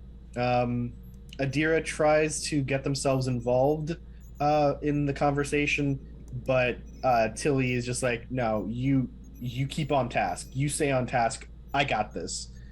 Which is the correct approach for an XO, the senior officer, when dealing with like a life-threatening situation like something like this. I wish you would have told the guys, you have 3 seconds to put that phaser away. Well, then we get one of my favorite scenes in the episode where the president, who we had seen earlier in the episode, like pulling up holographic information and scrolling through something, but we get the president calling to talk to Nahus and tells him, I bet you can't wait to go home. Don't you want to go home and see the fissure of Jurat? Don't you want to go and bathe in this or do this or whatever? Just bringing up crazy memories for the guy to make him want to live and make him like make smart choices, right? Calm him down, ground him, right? And it works. He puts down the phaser. She saves the day, sort of, on this. Well, yeah, she might as well. She wasted a minute of their time earlier.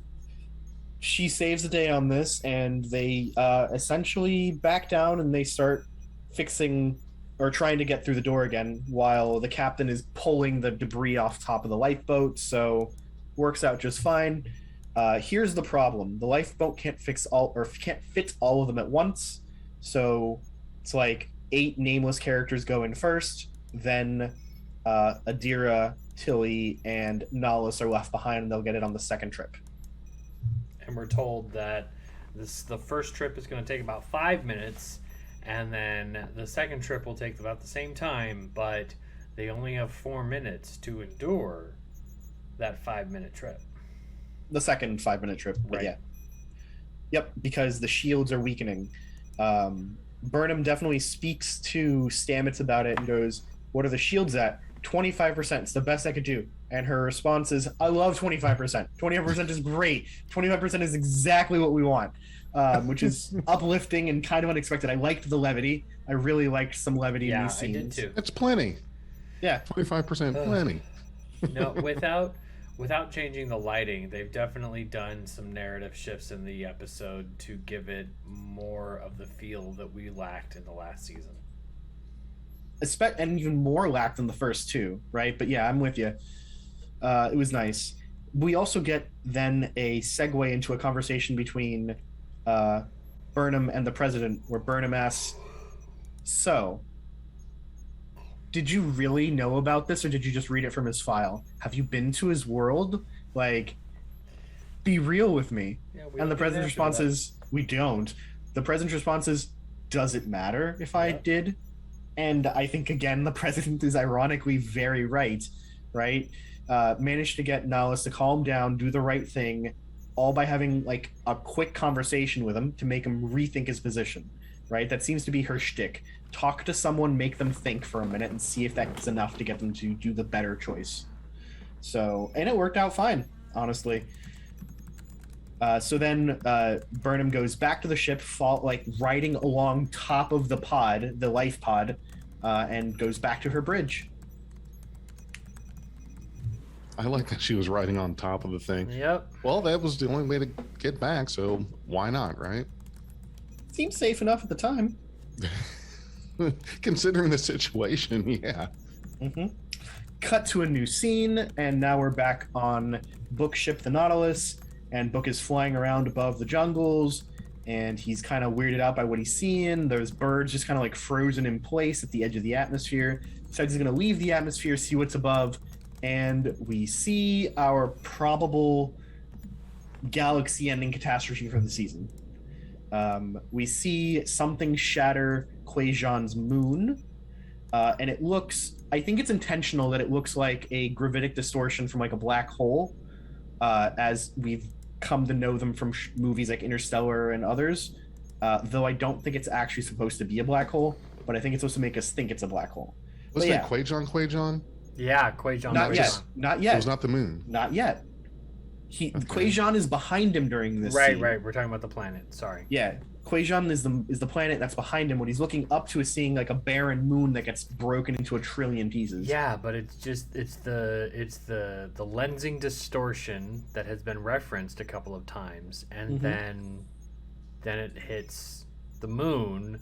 Debris from the moon hits Booker's ship, and then it hits he gets the planet. knocked out, and we don't get to see what happens. But that distortion, that kind of distortion can be one of two things. One, it's a revolutionary type of cloaking field that is cloaking some kind of super weapon that allows it to do what it needs to do. Or two, it is some kind of device of immense gravity that is causing a natural lensing distortion, such as a black hole or a massive star. That kind of thing. The movement of this thing is incredible, though. It's moving light years in moments, so it's traveling at warp speeds, and that's what makes it worse. It's almost like I was like, is this a quantum filament or a cosmic string? Like, this is nasty stuff if it's a natural thing. No, So, those aren't quantum those much string- smaller and They can be of any size really, but the difference is the shape, right? yes. So like a cosmic string is supposed to be infinitely long, but have no width while having infinite mass. So it's like a line, right? It's like a line Right. that drags across, right? This is definitely spheroid or at least round, right? So I think that the theory that it's some sort of like infinitely dense mass thing is probably closer, like a black hole, but I don't think it's just a black hole. But yeah. Now, a black hole, the thing about a black hole is that there would be a moment where the gravity at the center of it would not be reflecting any light within. You would see a spot. This is Exactly. literally a lensing issue. So we have something of high mass, but I feel like it's like a lensing cloak of some kind. And we'll see What what if it's happens. dark matter? What if it's like lensing caused by hypermassive dark matter or something? Because that we can't see. We don't interact with dark matter. We can't see it, but we can sense its gravity. And there's a lot of dark matter out there. Exactly. So something like that could work, but this is all just tinfoil hattery at this point. Right. And still, like, we see it blow up the moon, and we know what happens, and I still feel like we didn't have enough time with the people of that world to get the sufficient emotional response. Yeah, it was definitely a hard-hitting moment, but not as hard-hitting as it could have been. The next thing they're going to have to say is this thing is on a path to Earth. And then we'll be like, damn it. I will be so exhausted by that. The next thing they're going to say is, the next thing they're going to say is it's over 2 AUs in diameter. Must be something incredibly powerful inside. They could be like, it's on a path to Romulus. Oh, Because there is no Romulus. Right. No great loss there. All right, Sorry, so you pointy-eared bastards. they have a new home. Navarre is a lovely place, I hear. So Navar have I ever. So Book's ship gets hit. Book himself is thrown unconscious, but seemingly alive at the end of his shot. And we cut back to the lifeboat pod, like the room before the lifeboat pod, waiting for it to return. And they're talking about how they're running out of time. There's more and more damage that seems to be mounting up. And then the lifeboat resettles, and they rush on in, which is great. We hear talk about how the shields are failing, how they're about to be hit. The whole pressure's on. The few seconds count again. We see the lifeboat zoom into Discovery's, as usual, wide open shuttle bay. As always, wide open shuttle bay. And immediately after that, a chunk of debris, not from one of the methane clouds, but from the station that was just destroyed, hits Discovery's rear end, causing some significant, though non-fatal damage. Well, Non-fatal to the ship, is my point. Right. And we've talked about that before. Why is the shuttle bay door always open? Yes, it's scenic, but This scene, it makes sense that it would be open. It makes Yes, sense because they're right. receiving the pods and such, right? But yeah, I also despise the fact that Discovery shuttle bay is always open. It's pretty, but it's a dumb idea. yes, yes. But yeah, the ship gets hit right in the ass with some of the debris from the station the moment it jumps, and that's why I had such a beef with the president running her yap on the bridge, is because You that couldn't wouldn't have happen. known. She couldn't I have know. known. We couldn't have known. None of the knowns were there, so hard to Right. say. Yeah, it's I mean, all it could have hindsight. gone entirely differently, right? Like, what if by Burnham being out there, something had happened on Discovery that needed the captain's decision, and now there's no captain, and the XO is also not on ship. So who's left in charge? We didn't even get to see. Is it Bryce? Is it Nilsson? Is it Owo? Is it Detmer? We never saw anybody in the captain's chair after Burnham leaves. So there's clearly some issue there. What if Burnham is injured and now somebody needs to make a decision about, like, who do we rescue first? Do we rescue the people on the station or do we rescue the captain? Who makes that Reese. choice? Right? Like, Reese had the con when Burnham left. okay, Well, but that doesn't mean he was the first officer. So yeah, they didn't. yeah. they So didn't there's a spend problem any- there. Right. Well, they didn't spend any time on it really, because at that point, knowing who the first officer of Discovery is was not, like, that's not the point of anything. No to disagreement at reveal. all. No disagreement at all. Right. My point is just that, like, it could have easily been a storyline where not having the captain on the bridge makes the bigger difference. Right. So, it's hard to know and hard to say. But we cut back inside of the shuttle bay where one of the very few scenes for Dr. Culber, we see him running around inside of the shuttle bay. He finds Adira, he finds Tilly, and then they finally find Nahlis, who is pinned under some rubble and is quite deceased. Yeah. Yeah. Which is sad because I was starting to like the guy. He's dead, Jim. Yeah. Quite. Interesting. I have found in Discovery, in my rewatches of other episodes, that they reuse names a lot. Really? You think so? Well, Nahlis specifically. Lee Nahlis, the Bajoran hero. Right. Yeah. Yeah. I mean, it's one of those things to be like, is it a small world if they reuse names, or is it a bigger world if those names are just like reused? Smith. No, Like we don't. it's the Smith of their time. We don't talk about Agent Smith. This isn't the Beyond Matrix podcast. Neo.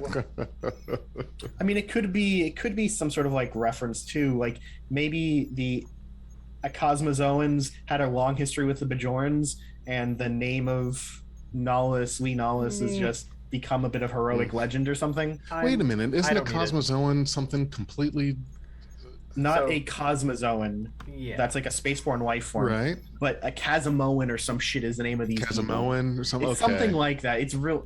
Like I said, I don't know exactly how to pronounce it. I'd have to Okay. rewatch the episode a couple Gotcha. times to catch it right.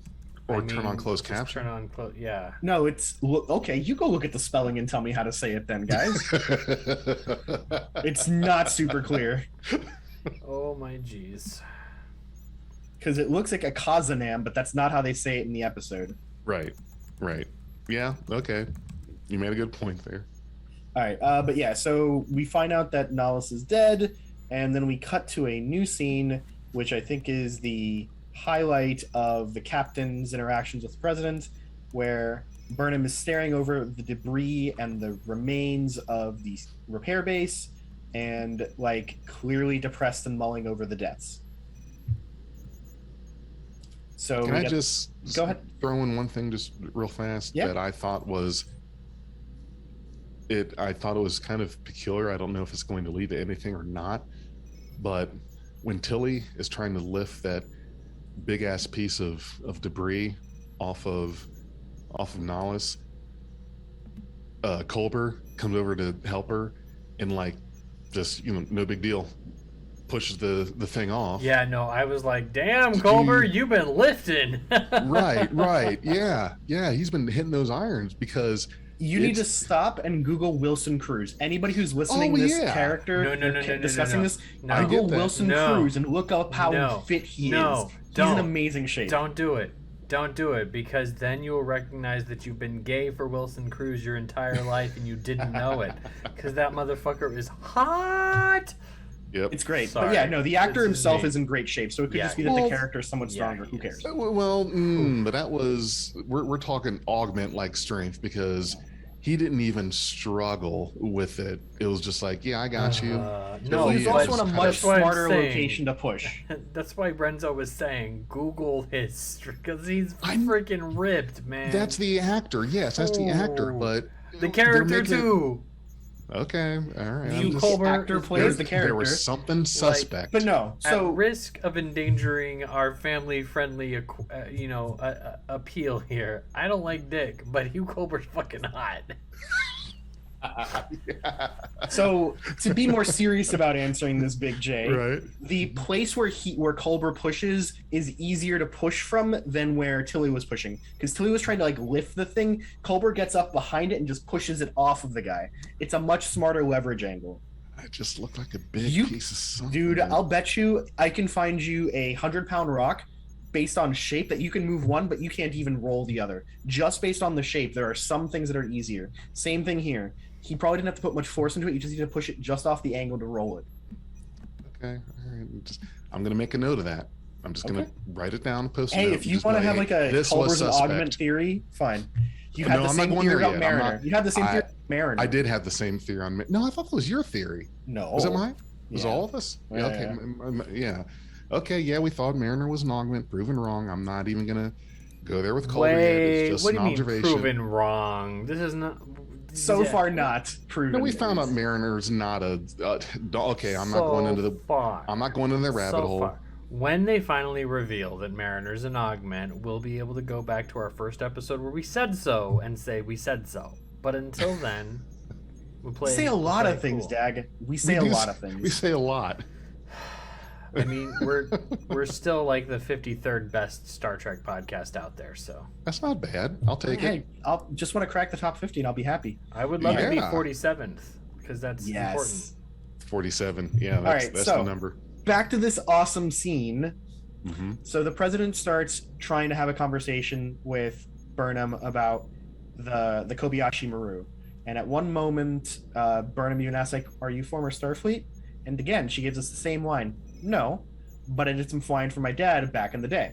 And there's this whole great extended discussion about how Burnham can't accept a partial victory. It must be a complete victory, right? No failures at all. Problem, though, is that's not realistic, and the president calls this out, right? It means that you are willing to risk everything to try and win everything. You can't accept less than total victory, and that is a dangerous mindset for a captain. And again, she's pretty much right. The president makes very reasonable points, but we've grown up watching Star Trek with captains that accept nothing but perfect. So we're inclined to side with Michael. Michael's just trying to save everyone. There's nothing wrong with what Michael's doing. But put your rational brain on for a second and think about it, right? If there's a situation where you might have to sacrifice one person to save 1,000, right? And attempting to save the one to do so risks the 5,000 or 10,000 more. Yeah, the good of the many outweighs the good. Exactly. The needs the of the few and all that. Traditional view, it's not always wise to even try the risk, right? And I think that we see this come up in Star Trek over and over. It happened to Picard, it happened to Sisko, happened to Janeway, happens to them all. And I think that Michael Burnham might be a bit more extreme than any of them in how much he's willing to risk to win, right? So, right, the needs of the many outweigh the needs of the few or the one. Here's my little technical beef. Again, this is something I'll write on a post-it note, put to the side, say this is a little suspect. There hasn't been a Kobayashi Maru test since the Academy collapsed. That was 100 years ago. Sure. And sure, she did some flying around on a cargo ship or whatever with her father. To what occasion or reason would this guy have known about it or talked about it? I think she's the president. I mean, she's been clearly involved in Federation government for some time. You don't just go to being president from nowhere, right? I'm sure that the Kobayashi Maru is legendary. Yeah, but also it's entered the public lexicon as a no-win situation. Yeah. It's just common terminology by then. It's common terminology now, right? Among nerds. If I say that we're going into a Kobayashi Maru, guys, they already know we're fucked. Right. And Burnham, well, but we are nerds. Burnham no knows else. what the Kobayashi Maru is because she was fucking there. Right. Like the and the Kobayashi president's Maru clearly a nerd too. happened. Right, and she knew a guy that beat it. Yeah. I think that you should watch The West Wing, Big J. I think you have a very negative view on all politicians forever. Well, that's because I've been watching 24. Yeah. I watched 24. Don't watch 24. Go watch West Wing. 24 anymore. Madam Secretary. Madam Secretary is great. Madam It was Secretary great, shows, yeah. It shows that just- people can be honest, like civil servants. The Blacklist. It's just I guess I keep Try The catching West Wing. I should. You're not the first one that's said that was good. Maybe It it's won 9 because- Emmys in its first season. Holy shit. Yeah. I'm just used to, with these shows and movies I've been binging since the pandemic started, it seems like I'm always coming across these ones where the politicians are shady, the president's involved in some kind of conspiracy or something. That's why I'm just a little cynical not TV, trusting. Yeah. Cynical yeah. TV is very easy to make, right? That's not what Star Trek is. They tried to pull this game with us last season with Admiral Vance. Everybody was like, is Admiral Vance a badmiral? Is he a badmiral? Right? Yeah. And then in the end, it was very clear he was not, right? I think that they're trying to set up the President Rilak here as being like an antagonist, and that he's going to be a burr on their ass essentially the entire season.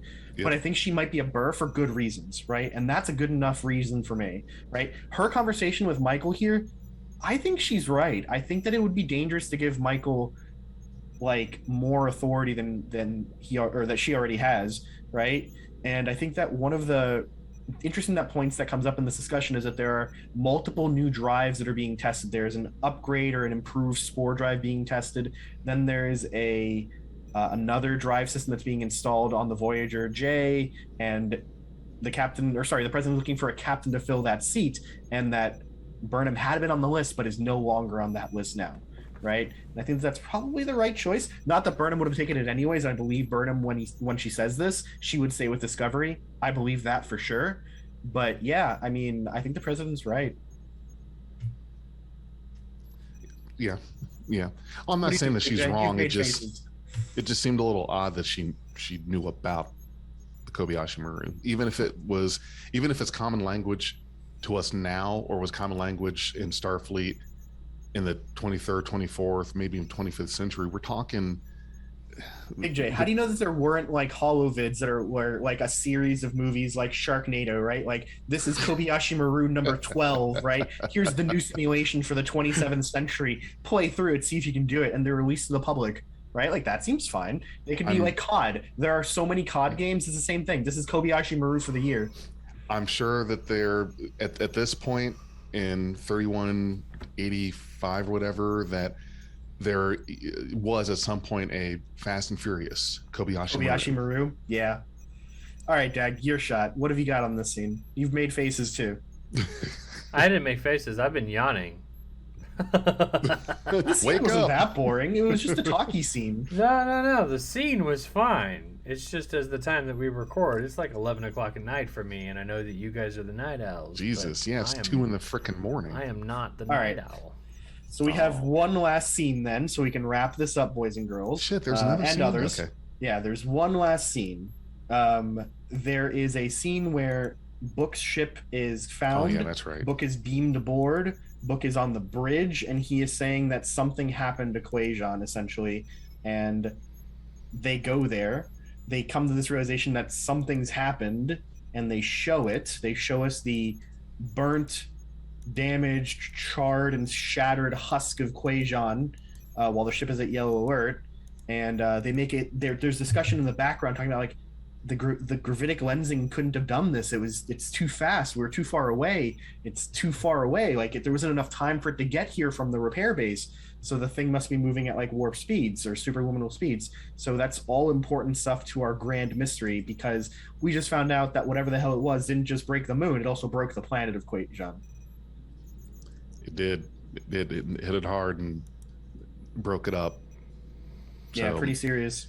Can't wait for you guys to see the second episode. And that is the final scene of our season 4, episode 1 Discovery review. Any additional notes you guys want to add here? I think I do have one. And I'm hoping this stands true for the rest of the season. We'll see how it plays out. My thought here is that we have the larger arc of this lensing phenomenon that's passing through that we're going to have to deal with for Star Trek for this season. But we also had the minor arcs of having to take care of the station and deal with that. And I'm really hoping that we get a little bit more of that, where there's a primary, the A plot is how do we handle the situation right now? And the B plot is how are we getting better at figuring out what this lensing thing is so we can handle it in the finale? Yeah, I think that'd be a great breakdown for it. Keep episodic things in the A plot, make the seasonal mystery that dooms the universe the B plot. Right. That works for me. Right, and then have that just come to its rightful conclusion at some point, even if it's not in the finale. Just be like, okay, how do we deal with this? Because that's how they dealt with the Dominion War. You had a bunch of A plots. The war was going on in the background, and the A plots were either focused on it or not. You had your moments of a pale in the pale moonlight, where right. Okay, the war is going on in the background, but this is one little tiny battle that a Starfleet captain is waging during the war. And then you have the war going on in the background, and you have Take Me Out to the Holosuite or Bada Bing Bada Bang. These things where the war is not front and center. We know it's happening, but it's not front and center. And that's what I would absolutely love more of.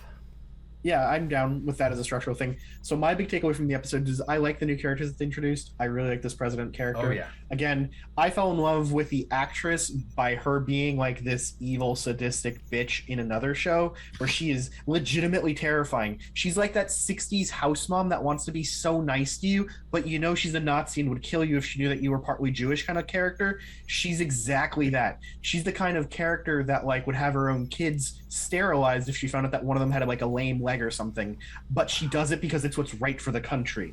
She's terrifying as an actress because she did that so well. So Man in the High Castle, props to that, because this character was terrifying there.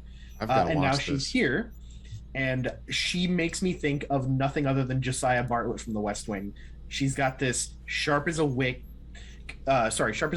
like conversational back and forth. She clearly knows what she's doing. She's having conversations. She's asking questions that are smart. Maybe they're not at the right time according to Big J, but she's asking questions that are important and intelligent questions. So yeah, I'm impressed with the character. I hope that we find out more.